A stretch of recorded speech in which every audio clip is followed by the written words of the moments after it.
parce que le premier, à un moment, j'ai percuté mon portable avec une boîte de Pringles Paprika que j'utilisais pour vous tapoter un peu. Mais en fait, à bien y réfléchir, ça me saoule le tapotement, on va faire autre chose. Bref. Donc, il est 2h57 du matin et je suis furax, on va dire ça comme ça. Je viens de terminer le manga, un manga qui n'est pas sorti en France il me semble, ni en anglais. Donc quand je l'ai trouvé en espagnol, je suis sauté dessus parce que il était dans ma liste. Et donc, attendez, je vais boire un coup.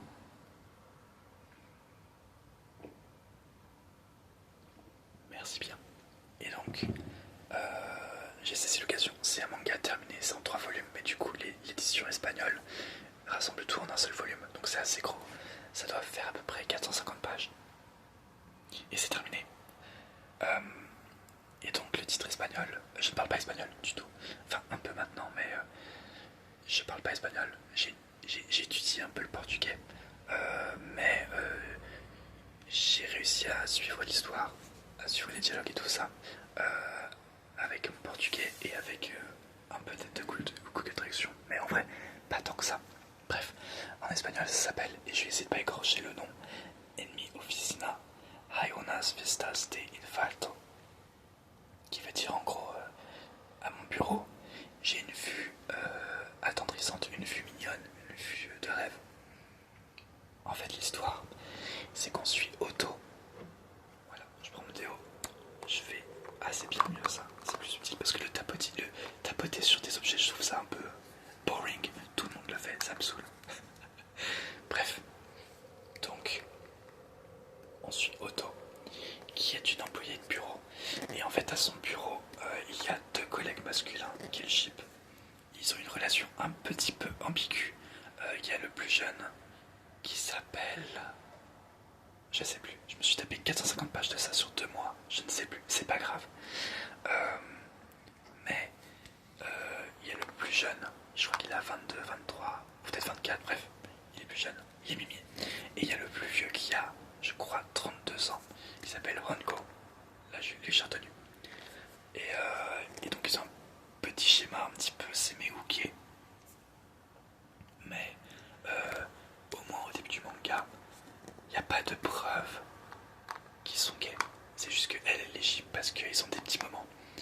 Et au fur et à mesure des chapitres, elle a une collègue qui rentre dans sa... Comment dire, dans son délire un peu, même si c'est pas tellement un délire. Et donc ils font... Il y a régulièrement des choses qui se passent. Attention, je vais spoiler. C'est pas, j'ai besoin d'en parler. Si je fais cette vidéo, c'est pour spoiler en fait. J'ai besoin de me plaindre. Si vous voulez, ça fait 2 mois, quasi jour pour jour, que je lis ce manga. Je lisais par quart à peu près du manga, je crois. Un peu moins. Et là, ce soir, je me suis réveillé après 2 heures de sommeil. Je me suis dit, allez, c'est le moment. Et en fait, j'avais commencé le 28 mai et je l'ai terminé là tout de suite, et donc le 26 juillet. Donc ça fait 2 mois. C'est assez incroyable, à 2 jours près. Déjà, on va parler des choses positives. Le dessin est très mignon. C'est souvent drôle. Les personnages sont attachants. Et si on cherche de la tension gay, il y en a assurément. Il y a plusieurs fois j'avais envie de péter un câble. Et je vous avoue que ce soir-là, j'ai passé les 150 pages, je crois. Ou les 200, je sais plus. Bref, ce qui me restait du bouquin, je l'ai passé à être au bord de la névrose. Ou peut-être en pleine névrose, je ne sais pas. Donc ça, c'était les points positifs. Maintenant, je sais pas comment exactement aborder le sujet, mais ça va spoiler sévère, donc attention. 3, 2, 1. Ils finissent pas ensemble. Ou peut-être que si, on sait pas trop. Et j'ai la rage, genre, tout le long du manga, il y a de l'ambiguïté, mais des fois on a leur point de vue à eux, et c'est clair qu'ils sont pas, en tout cas ils sont pas encore en relation, vous voyez. Mais, le truc,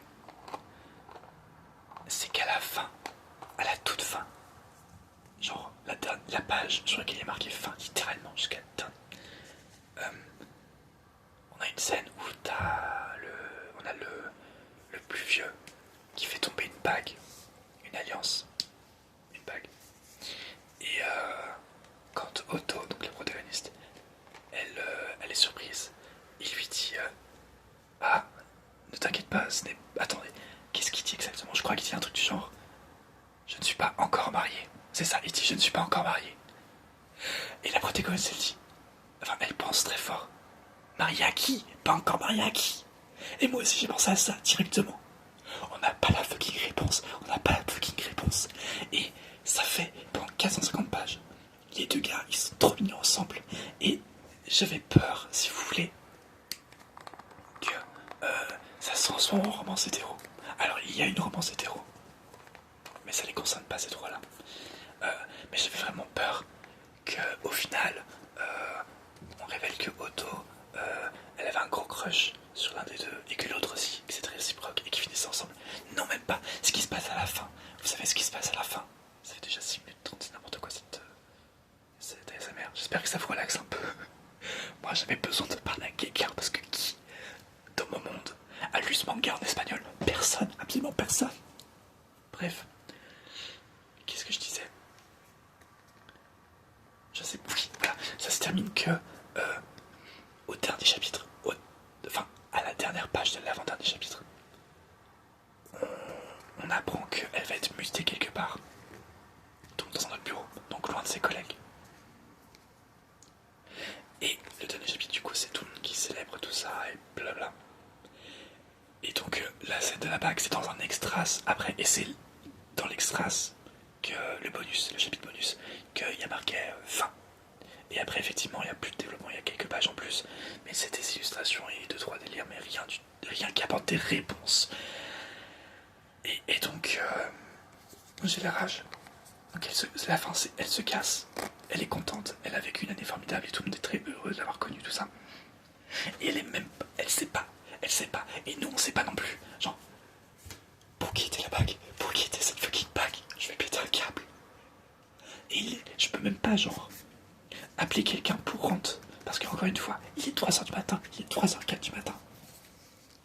Et sur Twitter, évidemment, personne ne répond à mes messages. Et sur Discord, encore une fois, qui s'y intéresse? Tumblr, qui a lu ça? Je sais que le manga un peu fait parler de lui, mais genre, parce que moi j'en entends parler sur Twitter. Mais franchement, c'est terrible. Et donc voilà, je m'en suis pas remis. Ça fait peut-être 15 minutes que j'ai terminé le manga. Les 20 dernières pages, j'utilisais quasi que Google Traduction parce que j'étais tellement en fait impatient de découvrir la fin et de le finir que j'arrivais pas à me concentrer pour comprendre ce qui était dit. Ça n'était pas. Bref, c'était 2 mois de maltraitance. Je sais, j'ai failli pleurer à la fin en fait. Genre, il y a une... Le teasing, c'est intéressant. Ça, j'en conviens. Le teasing, ça peut être fun. Le teasing gay, on adore ça. Je veux dire, je regarde 911, j'ai regardé Sherlock.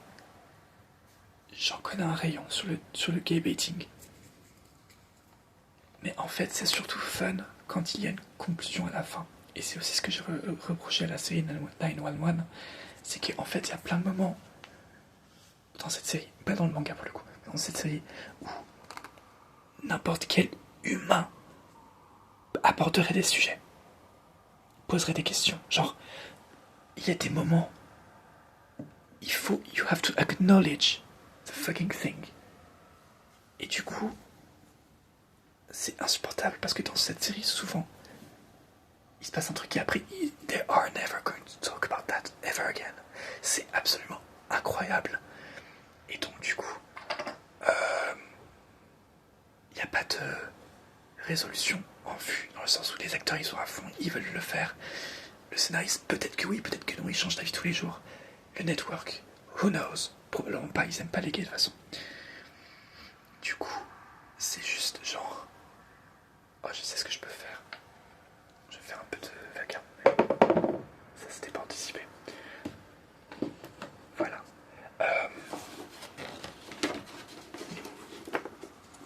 Si vous voulez, si on avait l'assurance qu'après 10 saisons, le ship allait devenir réalité, tout ce baiting, ça me dérangerait pas. Mais en fait, le problème, c'est qu'on n'a aucune assurance. et qu'ils étaient... Ils font... Je sais même pas comment expliquer. Et je sais même pas comment j'en suis... Ça aussi, je comprends, mais j'en suis venu à plaindre de 911. Alors que je devais juste parler de ce manga à la con, au départ. Et par exemple, on peut comparer ça à Entretien avec un vampire, la série qui adapte les bouquins. Parce que c'est gay. Concrètement, c'est gay dès le premier épisode. Je parle pas de sous-entendu, c'est gay, c'est littéralement gay. Et tous les personnages sont gays d'une manière ou d'une autre. Et pour autant, il y a quand même beaucoup de tension de will they, won't they, entre des couples, entre des personnages. Mais pour le coup, c'est pas du tout gênant. Parce que bon, l'ambiguïté fait davantage naturelle dans leur univers, dans la narration, tout ça. Mais en plus, on a déjà l'assurance d'avoir des gays. On les a déjà, on les a eus. Et on les aura encore. Alors que 911, ça fait 10 saisons. Il y a des lesbiennes. Bravo les lesbiennes, on adore les lesbiennes. Il y a aussi des gays. Mais c'est... Bref. Je vais pas parler toute la nuit de 911, même si je pourrais. J'espère que cette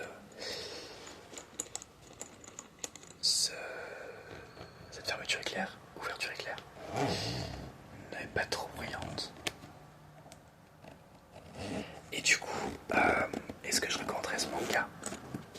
Non. Non, parce que c'est que du baiting. Et il n'y a absolument aucun payoff. C'est...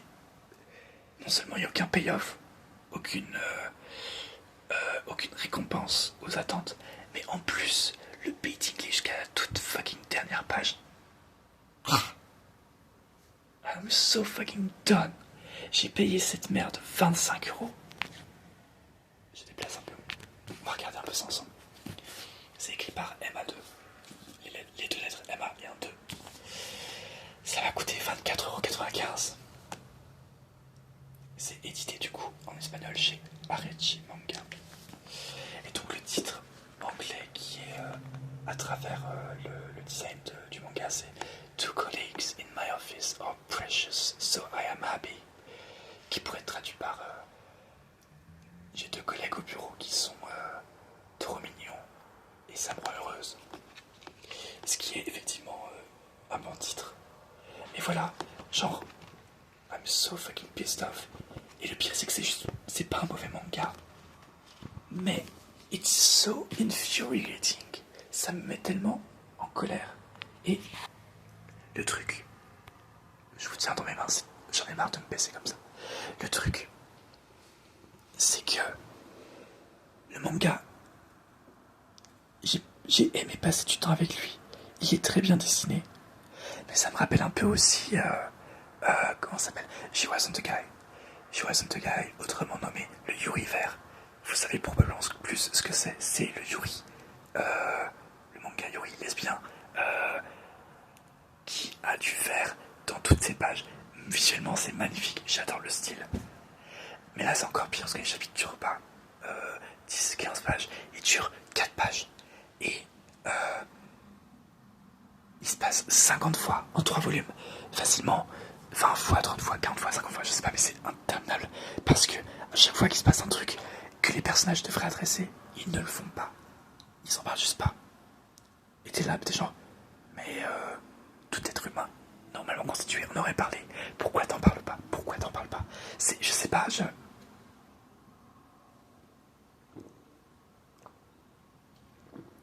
buvais encore. C'est comme si il y avait un extraterrestre qui se pointait devant moi, que la scène se terminait là, et que la scène suivante, j'étais au bureau, je ne mentionnais pas ce qui se passait. Il y avait rien, personne qui mentionnait ce qui s'était passé. On n'en parlait plus du tout, c'était juste un fucking extraterrestre. Et bah imaginez ça, tous les fucking chapitres. Au moins il y a un payoff dans She Wasn't a Guy. A priori, le tome 3 est ambigu, mais le tome 4 que j'ai pas encore lu apparemment clarifie les choses dans le bon sens. Est-ce que je recommanderais She Wasn't a Guy? Oui, mais il faut pas s'attendre à la narration de haut niveau ou cohérente, juste pour le dessin. Pour le dessin, c'est Mimi. Et puis il y a un personnage qui dit Radiohead, elle ne doit pas connaître. C'est trop niche, enfin, elle dit pas c'est trop niche, mais c'est sous-entendu. Et ça m'a fait rire. Bref, voilà. Donc, en minha oficina há uma vistas de Falto. Je sais pas si je recommande. Si vous voulez vous faire blueboler, c'est tout, sans... Ok, pourquoi pas, c'est mignon. Mais je suis tellement sur ma faim. I'm so fucking pissed off. En fait, genre, si c'est un truc que j'avais lu en 2 heures tranquillement d'affilée, ça m'aurait pas autant dérangé, je pense. Même si payer 25 € pour ça, ça m'aurait saoulé. Mais c'est le fait que j'ai passé 2 mois. J'ai passé 2 fucking mois sur ça. C'était un projet de le terminer cet été. Et ouais. Je suis juste... il est 3h13 du matin, ça fait 16 minutes 30 que je parle. Et c'est la cata, c'est juste la cata, je sais pas quoi faire. Genre... Qu'est-ce que je suis censé faire maintenant? Je suis curieux de voir ce que l'auteur a fait aussi, mais... Genre... How am I supposed to move on? Ils se sont pas fucking embrassés. Ils se sont pas... Genre... Et en plus c'est... Je pète un câble parce que... La dernière scène du dernier chapitre... Est-ce que c'est la dernière scène? Je sais plus si c'est le dernier chapitre ou le bonus après ça. Donc regardons ensemble... Oh, le bruit des pages qui tournent. C'était avant ça, ça c'est extra, on s'en foutait.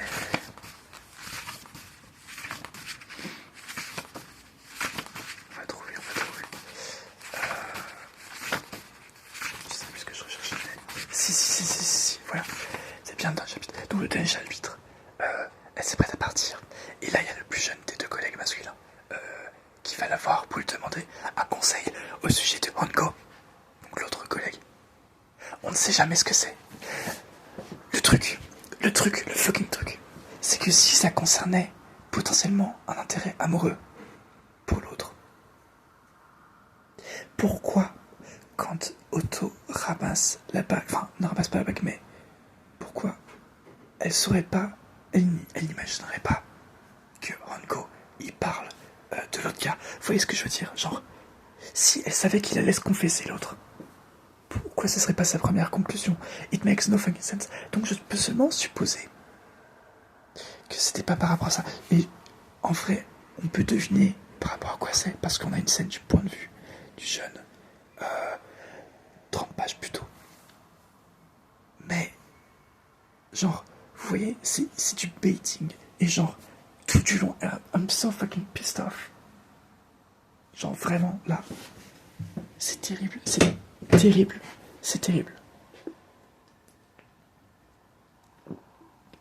Je crois que, de manière générale en ce moment, je suis d'humeur assez exécrable. La chaleur n'aide pas, même si là, ce qu'il refroidit enfin. Mais voilà quoi. En fait, ça me pose pas de problème de faire durer cette vidéo.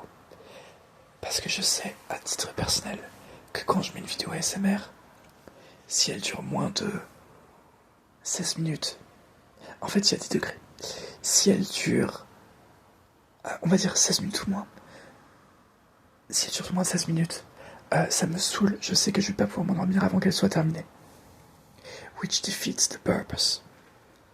Si elle fait entre 16 et 18, voire 20 minutes, c'est pas trop mal. Si c'est un youtubeur que j'apprécie beaucoup, ça me va. Si elle fait plus de 20 minutes, là, c'est intéressant. Si elle fait 40 minutes, là, c'est parfait. Et j'ai déjà vu des vidéos qui faisaient 6-8 heures, et là, c'est magique. Il y a une vidéo ASMR que j'aimais beaucoup avant, mais que je crois que je peux plus entendre maintenant. C'est, je sais plus qui, mais c'est un roleplay où on est dans sa limousine. Enfin, il est chauffeur de limousine. Et il nous conduit dans Dubaï. Ne me demandez pas, je n'ai pas de contexte. Et donc, en fait, je crois qu'il est 30 premières minutes, il parle, il fait visiter tout ça, c'est la nuit. Et du coup, de temps en temps, il y a le son du... je crois que c'est... Je sais pas comment c'est, parce que je sais pas conduire. C'est le... Je crois que c'est quand on met le clignotant. Ah oui, c'est ça, c'est le clignotant. Je crois que c'est Pishka en portugais. Et donc, après il reste 1h30 où juste il y a le son de la voiture qui roule. C'est hyper agréable. Sauf que je l'ai tellement écouté cette vidéo que quand j'entends le clignotant, le tic tic tic tic tic tic, ça me réveille. Which defeats the purpose. Tout ça pour dire que 21 minutes à rendre, ça me dérange pas, je pense que c'est approprié. Et j'espère que ça vous aura plu, au moins un peu. Et voilà, qu'est-ce que je peux dire d'autre? J'ai commencé la série Hawkeye, enfin, en 2026, alors qu'elle était 2021 je crois.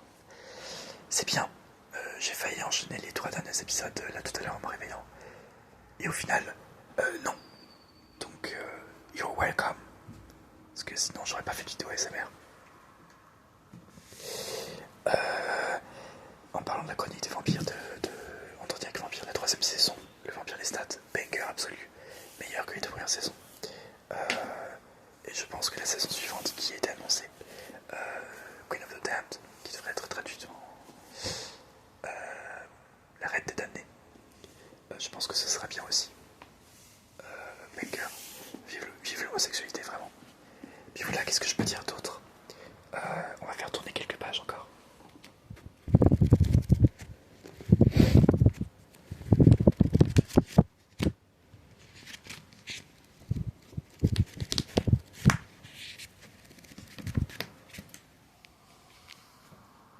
Voilà, j'ai fait tourner les pages.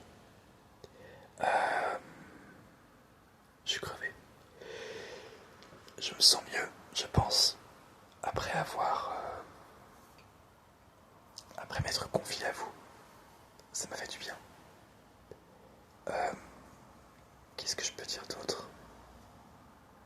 Je sais pas. J'espère que vous allez bien. J'espère que vous prenez soin de vous, que vous vous hydratez, que vous essayez de vous mettre au frais autant que possible. Dis-je, alors que des incendies ravagent l'Europe. Et puis voilà. Oui, si, je peux parler de ça. Donc, en fait, je suis dans une phase un peu MCU. C'était déjà un peu le cas, soit tout début d'année, soit en fin d'année précédente. Mais là, genre, je pense que c'est la sortie de Spider-Man Brand New Day et plus tard de Doomsday qui me hype. Et donc j'ai enfin regardé les trucs qui me manquaient. En termes de films, déjà j'ai regardé l'autre coup, il y a genre week-end dernier je crois, Shang-Chi et ensuite Black Widow, les deux que j'avais pas vus. Shang-Chi c'était très décevant dans le sens où les 45 premières minutes sont très bonnes, c'est dynamique, les combats sont cool, c'est chouette à suivre. Et après on se fait chier, malheureusement. Et la quantité de CGI à la fin n'aide pas. C'est très dommage, le rythme est mauvais. Et pourquoi j'en parle? J'en parle parce que le réal de Shang-Chi, c'est aussi le réal de la série Wonder Man, qui est sorti en janvier 2026. J'ai regardé les 2 épisodes réalisés par lui. Les 2 premiers, je me suis fait chier comme un rat mort. Le concept est intéressant, mais le personnage principal, il est insupportable. Vraiment, il est insupportable. Et le rythme, il est mort. Il n'y a pas de rythme, il n'y a aucun rythme. Et du coup, après 2 épisodes, j'ai arrêté. Et qu'est-ce qu'il réalise aussi, le réel? Il réalise aussi Spider-Man Brand New Day. Donc j'ai peur. J'ai vraiment peur que ce Spider-Man là soit ennuyeux. Ce qui ne serait pas le premier Spider-Man à être ennuyeux parce que Homecoming, oh god, quand je l'ai rematé avec mon ex il y a quelques années, je me suis dit, why? Pourquoi? Comment on peut apprécier ce film? Il y a des trucs sympas dedans, je suis d'accord. Et je l'ai apprécié quand je l'ai vu au ciné la première fois, mais il est chiant. Oh, qu'est-ce qu'on se fait chier, franchement. Donc là, je suis pas jouasse du tout. Je pense que ça va être un bon film, Brand New Day. Mais je suis pas serein, quoi. Et Black Widow, j'ai adoré par contre. Je m'attendais pas à autant adorer. Mais c'était vraiment cool. Et ouais, thématiquement, c'est un des films du MCU qui est le plus recherché et cohérent, je dirais. Il y a des thèmes, il y a un intérêt, il y a comment dire, une exploration de ces thèmes, c'est cohérent, c'est plutôt riche, surtout comparé au reste du MCU. C'est bien. Et puis voilà, voilà, 25 minutes. Est-ce qu'on pousse encore le bouchon? Non, je pense que ça va. Je suis un peu fatigué en fait. Ce qui est bien à 3h du matin. En plus j'ai un programme. Bon, on va s'arrêter là. Je vais me renseigner un peu pour voir un peu ce que les gens pensaient de ce manga. Pour voir si eux aussi ils avaient envie de se tirer une balle. Je vous embrasse. Prenez soin de vous.